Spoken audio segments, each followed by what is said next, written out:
Hello there, and welcome to our video recap discussion of Twin Peaks: The Return, Episode 9. I'm William, and with me is Sean. And we're continuing this video series where we discuss the episodes in Twin Peaks: The Return. Episode 9 is quite a departure from what we saw in Episode 8. Episode 8 was one of those things that could possibly change the landscape of TV, or at least be one of the strangest and most singularly artistic television episodes ever to occur, or to some people just utter rubbish and nonsense that doesn't make sense if you look at the reactions. But I think everybody's on board with the show through episode 8 is probably okay with that episode, because in that episode you see theoretically the genesis of Bob, or at least his entry into the world of people. You saw the half reptile, half bug crawl into a young girl's mouth. You saw the woodsman and their creepy ass speech or poem or riddle that they had, and skulls getting crushed. A 9 Inch Nails performance that lasted the entirety of a song. The woodsman and that creepiness. Cooper get double-crossed by Ray and shot, but get brought back to life by the woodsman. And either Bob, the spirit of Bob is what brought the woodsman to him and started that, and or they removed Bob. It's not exactly clear. Yeah. Because I saw, it seemed to be a lot of people thought that Bob was removed, but this episode doesn't really give any indication as to that yet. Who knows? Yeah, Bob may be removed, but he's still the doppelganger. You know what I mean? Yeah, That's kind of the difference here, I think. It's interesting, what does he not have his powers anymore? You know what I mean? If he got shot again, would the woodsman be able to bring him back again? Yeah. It's unclear what all happened there specifically, so we have to wait until, further episodes to get all that verification. But, so after the mind screw that was the prior episode, where it defied all expectations and gave us an episode, once you started into a rhythm and thought we knew what Twin Peaks: The Return was, you get that episode that's nothing you've seen before on the show, and the most Lynchian thing I've seen in a long time. I saw somebody bring up this point, and I do think it still is almost on a certain rhythm, where it seems like we get They reset your expectations and then bring you back to the familiar. Well, we get a Mark Frost episode that's heavy on plot developments, and then you got a David Lynch episode that is, it's almost like one for him, one for me. Yeah. And this is very much kind of a more, as straightforward as this series can be, really, so far. So it's almost like it's a good balance between what some people want, I think, or maybe what people liked about Twin Peaks. Yeah. It's kind of giving you, as long as you can hang in there, if you're not appealing to the Lynchiest of episodes, that you have these episodes to look forward to that are just... Because you had... a lot of revelations and then more questions that are posed. Because this episode was a lot of table setting. And storylines, you don't really get any answers, but you start to see storylines converge. Well, I think you get some answers. You get a lot of answers about Major Briggs, I think. Well, that's where you get a lot of revelations. You get more information, and you start to see the storylines connect and how they're going to start to get pulled into each other. But you don't get, defined answers in and of itself. It's just, more episodic storytelling. And you kind of get back to an episode that feels very conventional compared to the prior one, but... anything would feel conventional compared despite it having a mention of a fan site called Search for the Zone and Major Briggs' head floating off in front of somebody like nothing you've ever seen before. It is the more conventional episode. The show does the thing where, I think the pacing of it is there's times when scenes are drawn out very long, and it takes a long time for something to happen, and there's stuff that doesn't necessarily do anything, and there's a scene in the sheriff's station, where Truman and Bobby and Hawk go through, and Lucy says something that didn't need to be there, really.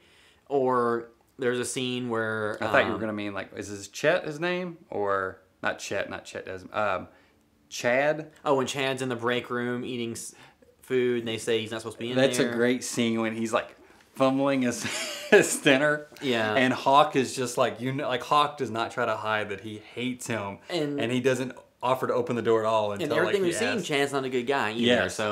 So you have that, but then you also have when Gordon Cole and Diane and Tammy go outside for Diane to smoke, and it's just this long take sequence where eventually Gordon starts taking a hit off of her Diane cigarette, and Tammy's just standing there awkwardly the entire time. So there's just these moments that draw things out that would be left on the cutting room floor on a lot of shows. And just to kind of go through this episode, what you see. So you see the result of the evil Cooper stuff from the last episode. So after he got shot, and then the woodsman spirits kind of revived him.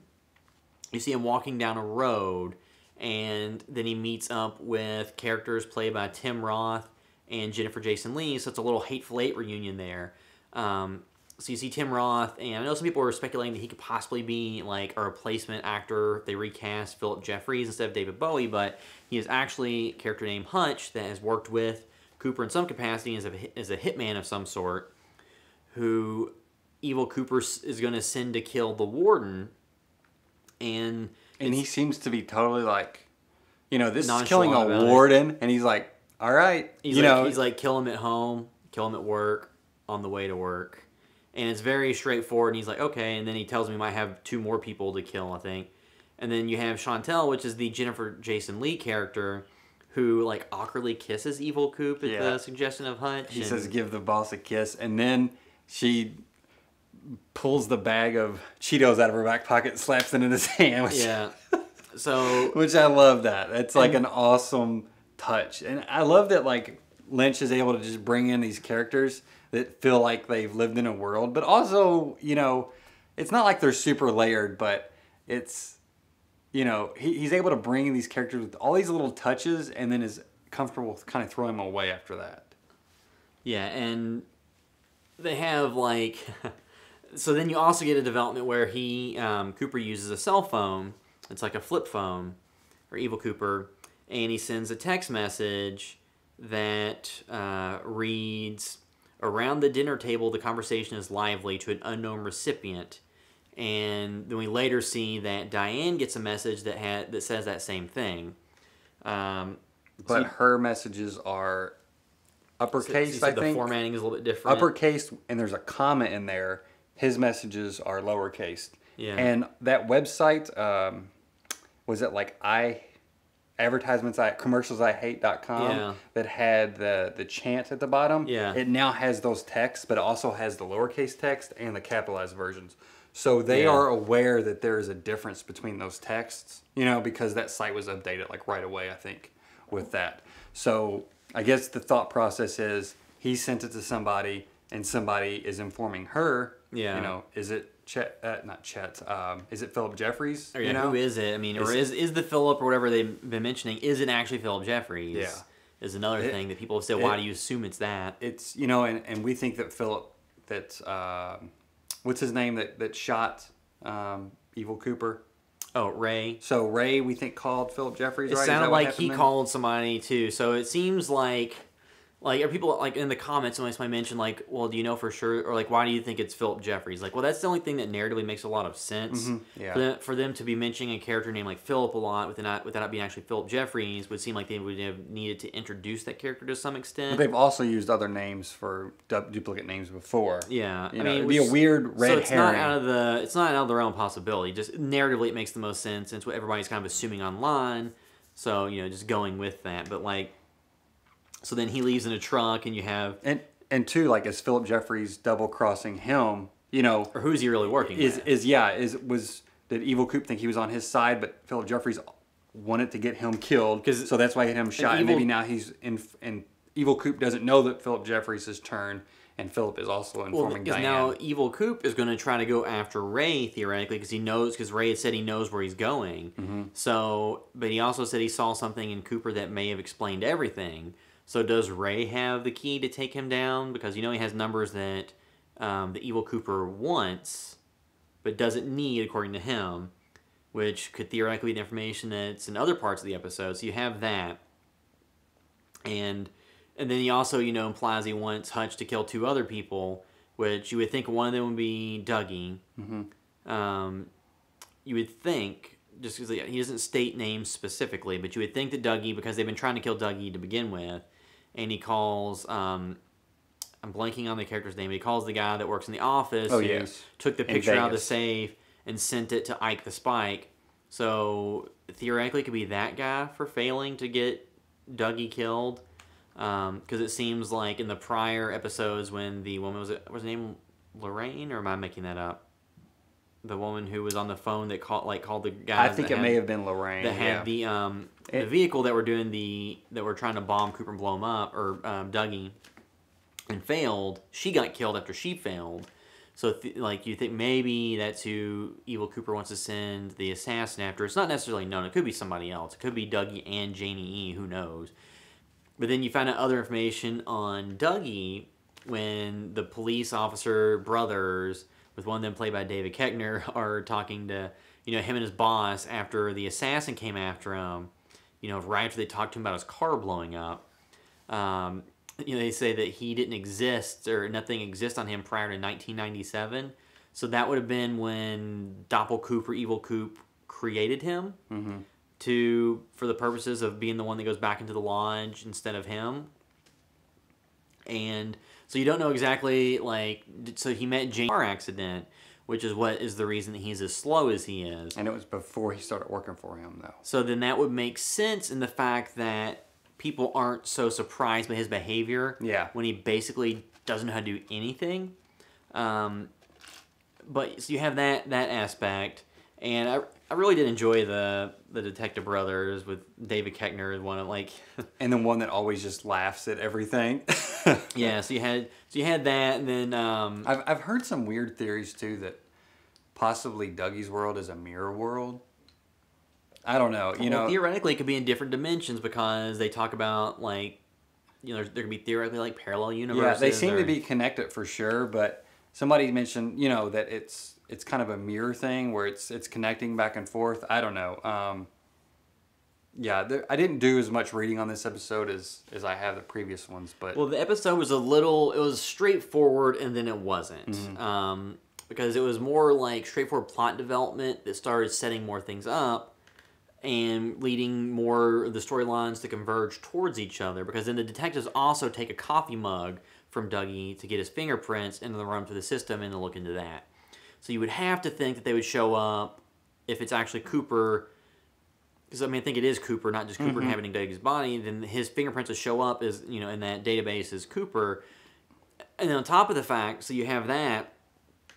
You have the fact that Gordon and Albert and Diane went to meet with to investigate the body of Major Briggs they found, which they realize his age is what it should have been when he theoretically died years prior, 25 years earlier, that the body, is the age he should have been if he died 25 years ago, not today, but the body was still fresh enough that it wasn't decades old. So when they're there, they, get up to speed on the fact that they have this body. This guy, Bill Hastings, was involved in the murder, or theoretically involved in the murder, and they have him in custody.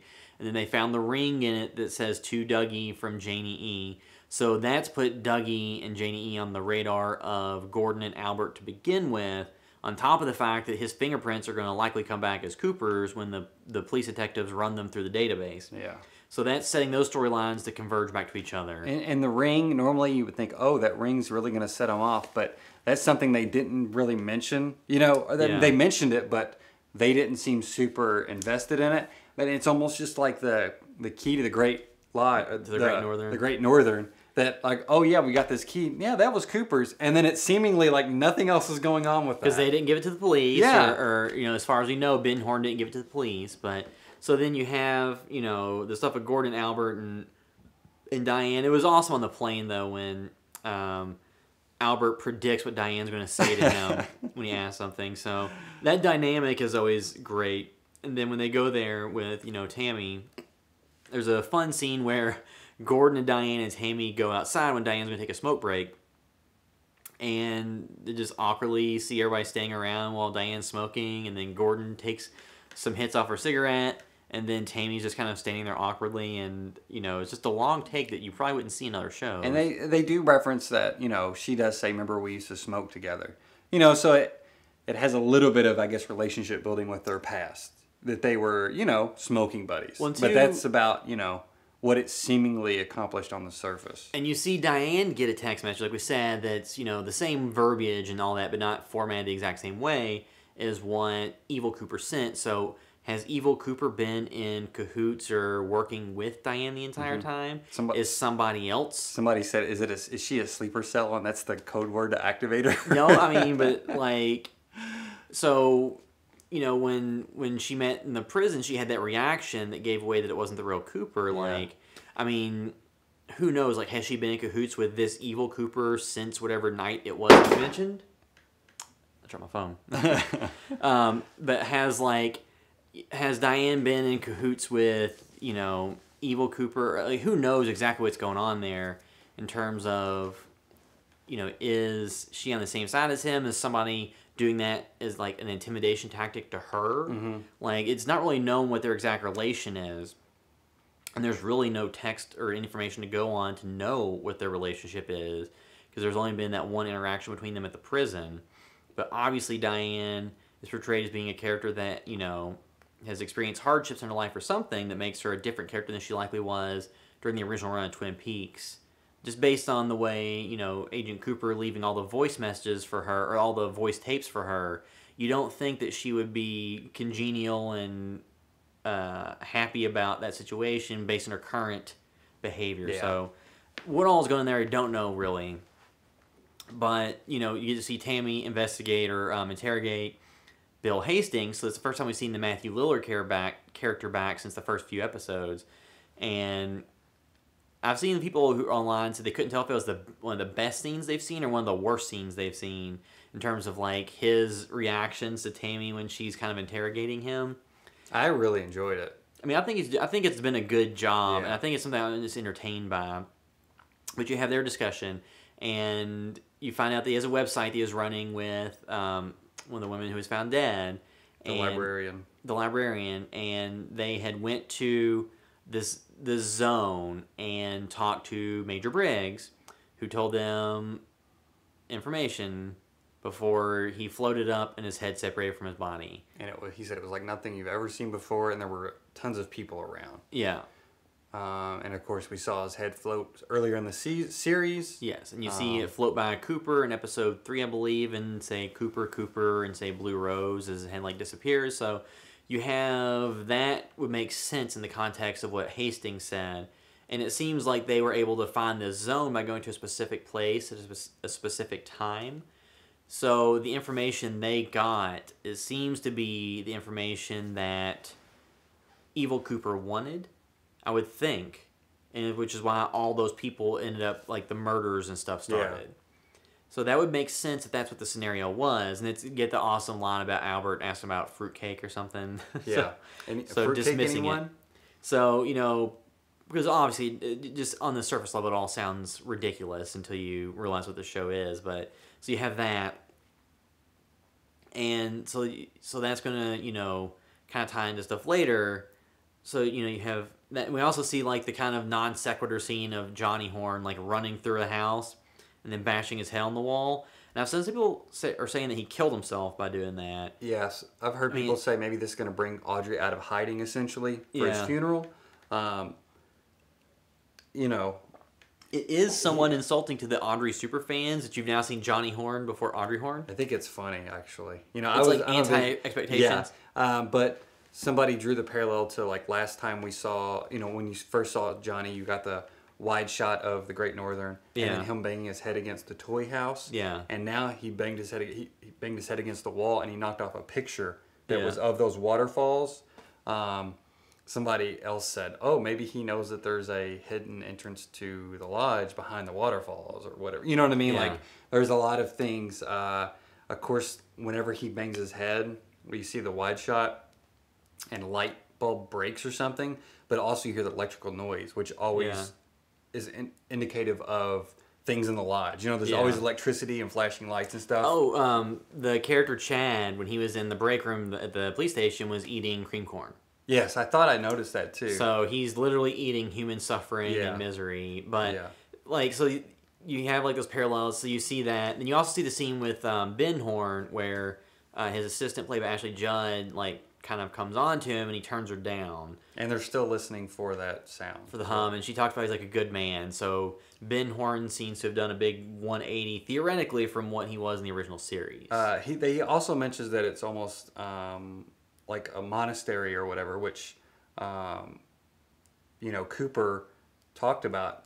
I think Buddhism and stuff, and the Tibetan monks. So there's something there. I think absolutely there's definitely some sort of connection there with that.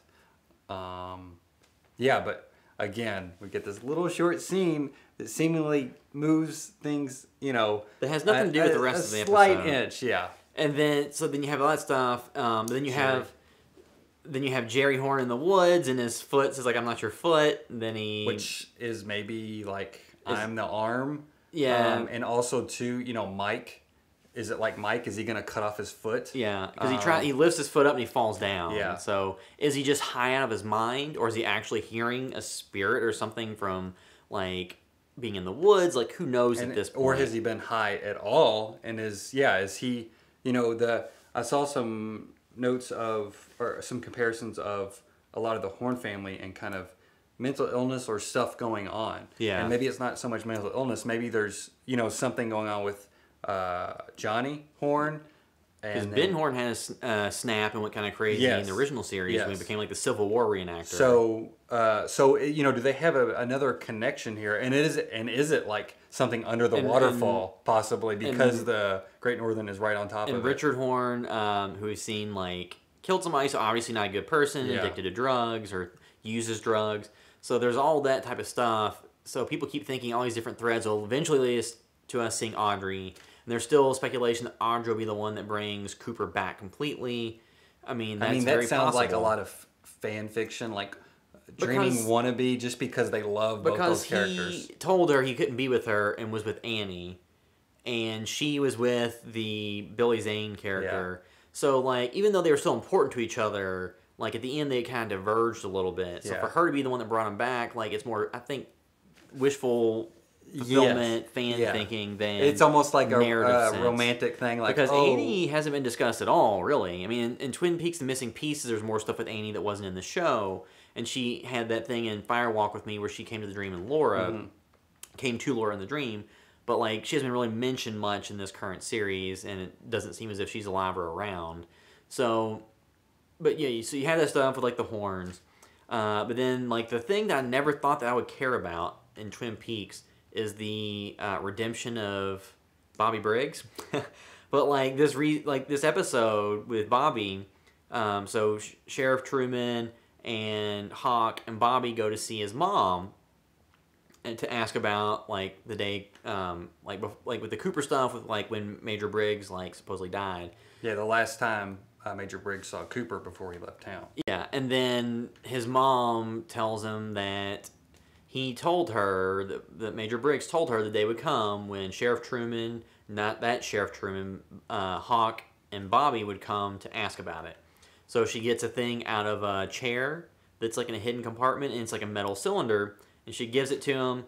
And then they all refuse coffee before she gives them that, and after that they all accept the coffee and go and have coffee and seem to be friendly. And it's Bobby seeming like he's wanting to kind of break the conversation because he's kind of getting emotional about it as well. Because you've seen him get emotional earlier on about Laura Palmer, and now you had this, like, the arc that people say, like, so in the original series when, like, Major Briggs told Bobby about his dream for him. That he was going to be at peace, and, like, kind of be in a good place in his life and all that. So it seems like Major Briggs may have been able to travel through time or look at things or have these intuitions because of his experience with the lodges and all that, maybe.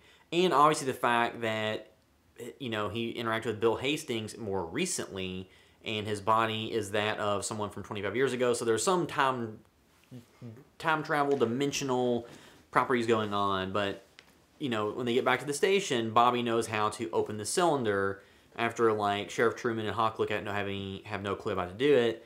And it revolves, like, throwing it against the ground and hearing a certain frequency, and then throwing it, I guess, like, to break it when it hits a certain frequency, maybe. And then it opens the cylinder. Is that the same frequency you think that might be in the Horn office? I did not do a comparison in listening to it, but that is completely plausible. Is there another one of those in there? Possibly?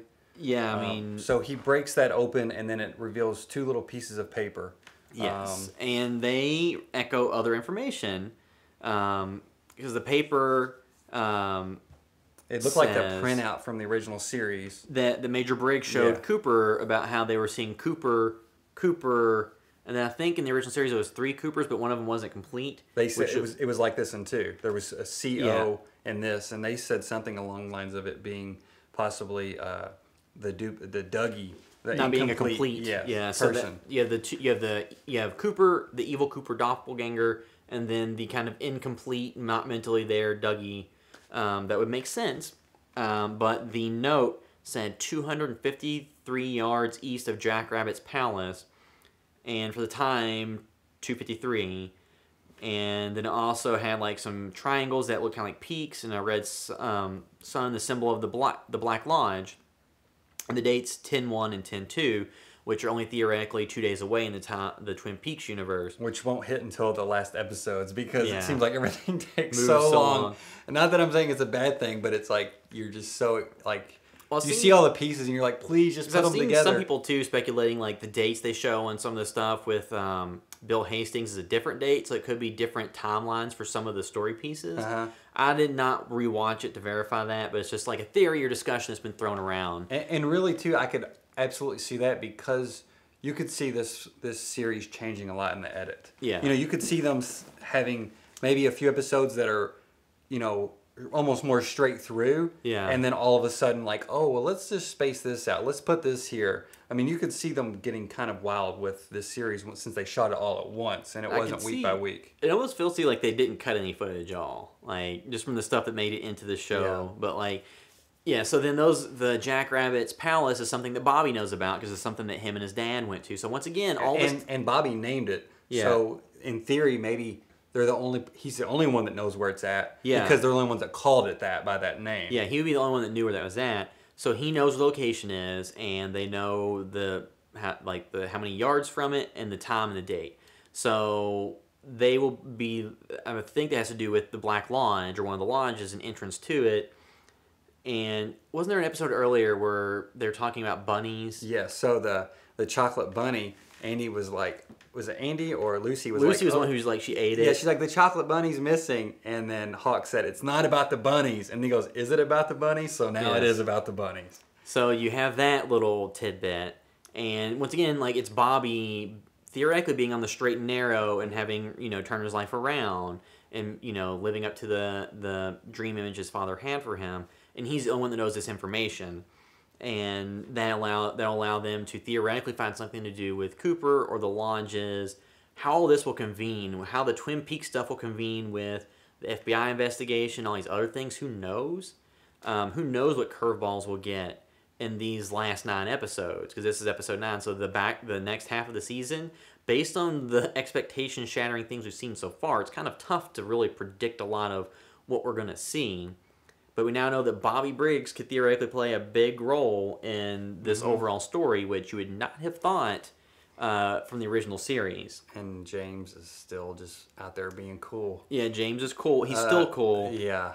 So the date 253 was also something that the Arm had talked about, 253 again and again. So that number has significance. We've seen some like Easter egg things here and there, like small things about the numbers 430, but we haven't seen, because that was when Andy was supposed to meet the farmer about the truck that theoretically was killed because you never see him again. But I mean, 2 days time. I don't know how long fingerprints take to come back, or you know that stuff. I guess if it's fingerprints, it would be in the database. Yeah, you would think so. Maybe from the early 90s, would FBI fingerprints be in there? I would think so. Yeah. Especially like an agent went missing because Evil Coopers, they had the fingerprint stuff. Yeah. So, you know, you could think in 2 days' time, that would be enough time for things to kind of wrap up in South Dakota and them kind of get hooked up with Cooper, end up back in Twin Peaks, in time for them to go to the lodge, you know, in 2 days. Yeah. In theory, you would think things could convene back here. And like, how much does Gordon Cole really know about the lodges and all that? Because like the Secret History of Twin Peaks, you know, indicates that Gordon Cole was more friendly with some of like Major Briggs and stuff. So there's things that, like, how much does Gordon Cole and Albert, like, how much do they really know about what's going on with the lodge stuff? And because, like, Gordon knew that it wasn't Cooper based on the way he greeted him and stuff like that. So it's just like there's all these disparate storylines that are out there. And then you also have, we get back to the Roadhouse at the Bang Bang Bar. You see a couple of young women at a table, and one of them is actually the singer Sky Ferreira. Because a lot of people thought that when she's on the cast list that she would be doing a musical performance. Because she was just in Baby Driver as the mom of Baby when in the flashbacks. And she was also in Eli Roth's The Green Inferno as the roommate of the main character. Oh, that's who she was. So she was not great in that. But that was also the writing and things I didn't like that. realize that was the mom in Baby Driver. Yes, I didn't really show her much. Yeah, she's more just flashbacks. It's mostly I think she could sing. But you had the scene where she had like this kind of gross looking rash, and she was like scratching it and talking about she like served burgers. And they're mentioning zebras and other things, so it was most likely like slang terms for drugs, you would think, which would tie that into kind of the Richard Horn Red stuff with their drug trade. So these could be kind of just characters that don't show up again or could have greater significance. And she got fired from the Windburger place and went work across the street, which could be the double R. She could get tied up with Shelley's daughter. Yeah. And who we haven't seen since they are the Amanda Seyfried character. Yeah, so that could kind of wrap up that way. How's that going to wrap up into the lodge and the coordinates in 2 days? Like, what is all going to happen with that? Who knows? But none of this stuff, like, you don't really get much of an indication of where any of this stuff is going to connect. Yeah, I feel like they need, like, 40 episodes.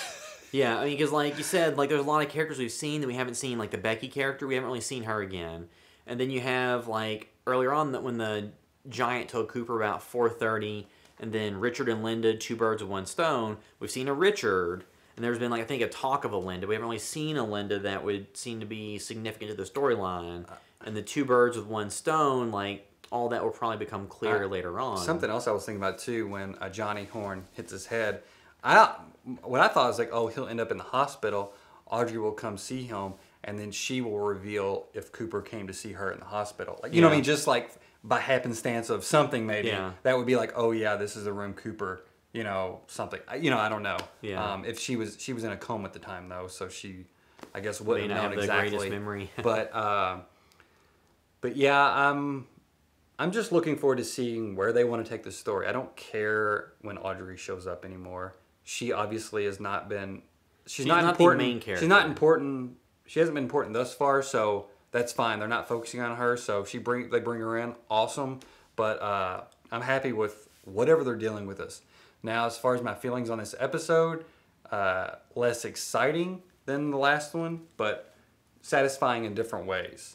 And it is one of those things where it's like last episode actually revealed kind of a lot, but also left a lot of questions. It revealed it in a way that wasn't traditional narrative that left a lot of people probably upset. And it made it, but it also made it a lot more interesting than just kind of giving you some answers to some things. It wasn't an exposition dump in any way you've ever seen before. Yeah, so...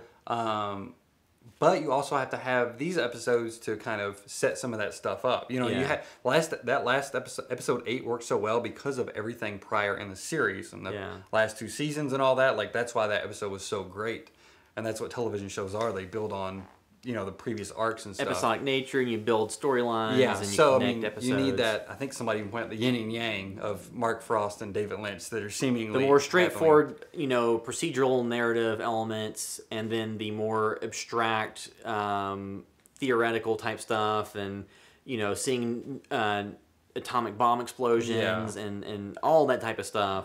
The balance of narrative techniques, I think, between the two has been really neat. But I'm almost, now that it's half over, I'm starting to get a little itchy. Like, oh God, I hope this ends up being really good. Like, really enjoyed it, but now we're halfway. We're halfway there, and now it's like, all right, the rubber needs to start hitting the road at some point.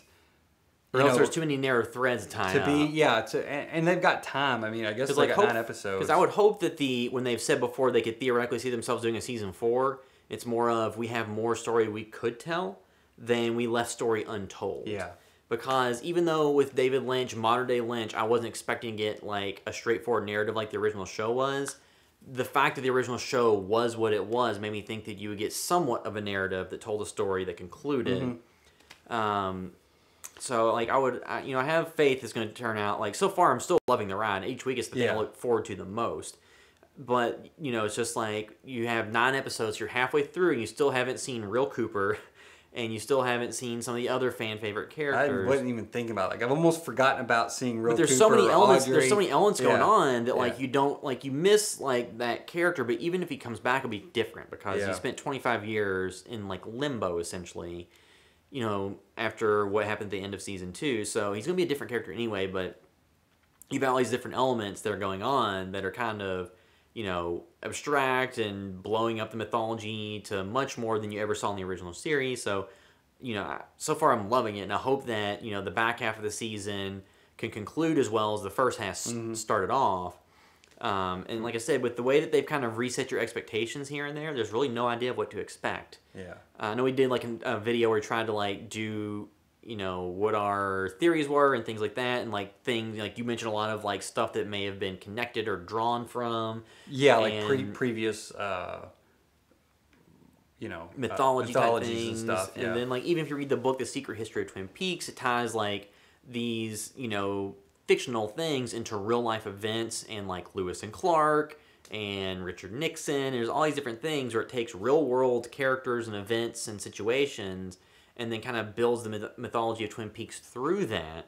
So you have the almost X-Files-esque type stuff that's like in that book and in the show, tied in with the more standard procedural stuff, and then the the David Lynchian type, non-linear storytelling, alternate dimensions, timeline type stuff.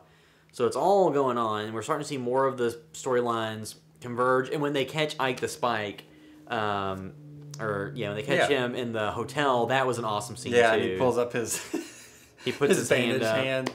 Yeah. You know, even though we don't have Audrey, at least now we have Janie. So, who's, you know, made a lot out of a role that could be like a very thankless role. Yeah. You know, I can't talk. Naomi Watts has been incredible in it.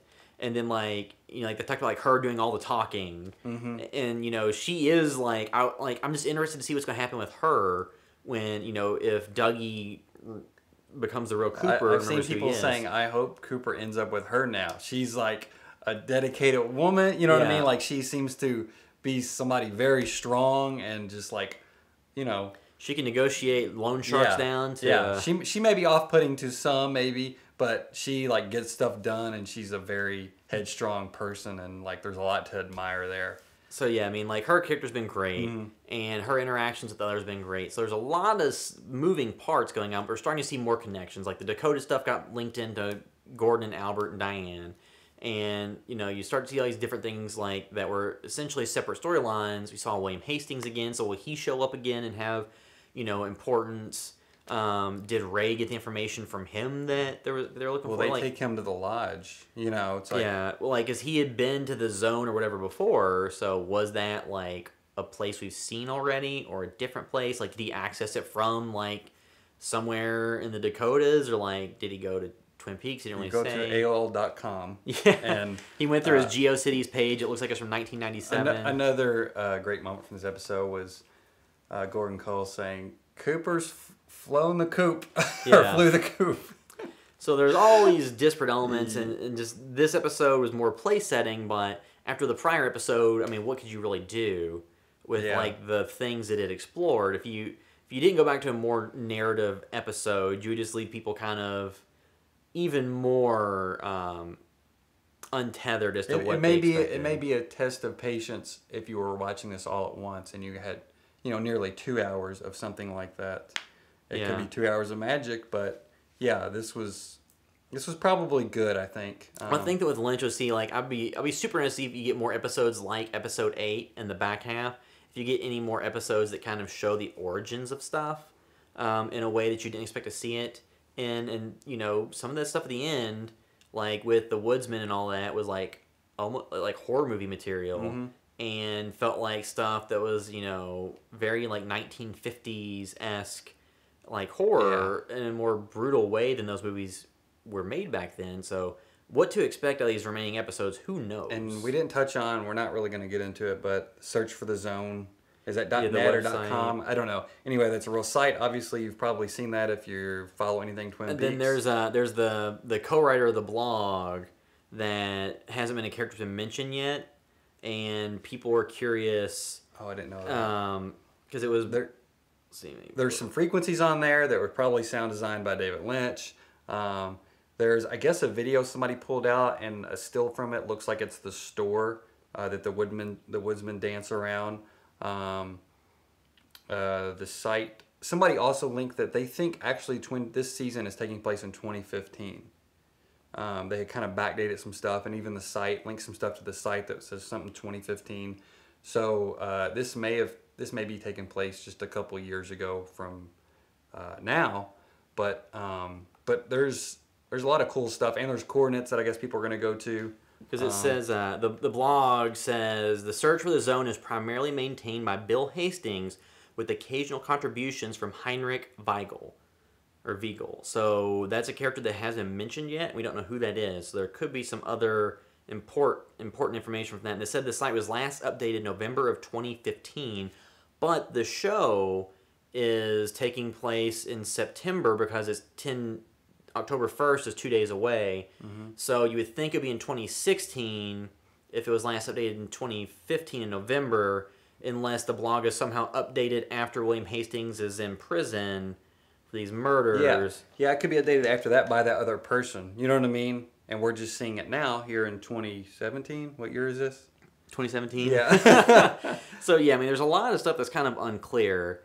But, I mean... And also, too, the site won, like, award for Best Web Design, right? Web Community Development Award, too. So Yahoo Pick of the Week. Yeah. The Web Trips Rockin' Side of the Week. It's always fun. And if you go to, like, one of the links on there, too, it's the link to the album for this season. Yeah, you can buy the soundtrack, which is kind of an amazing soundtrack.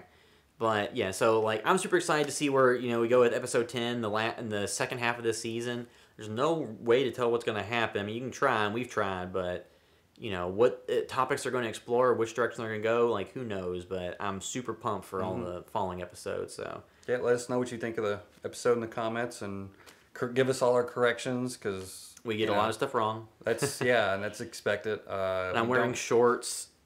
Because somebody didn't like that in the comments. I didn't mean to back down. I didn't have anything clean, so I had to wear pants. But, yeah, like, it's hard to say where it's going to go, but... it's fascinating just to read about all the theories and everything with this show. Normally I'm not like super into that, but this has been really fun to do that with this show, and it's really great to watch it like this and not binge watch it. Yeah. And I have been going to I do go to the gym regularly, so I'm trying to up my game so I'm not so beta male. This is the part where we respond to all the comments on YouTube. Well, just ones I find particularly amusing. Leave us some comments about how we should do some weightlifting, our wardrobe choices, theories on the episode. I do shower regularly. I don't live in a basement. I live in my own home, I think. So does that wrap it up? Yep, that'll wrap up this episode. So like I said, I always love seeing comments and discussion. We'll be back for the next episode. So until then, thanks for watching.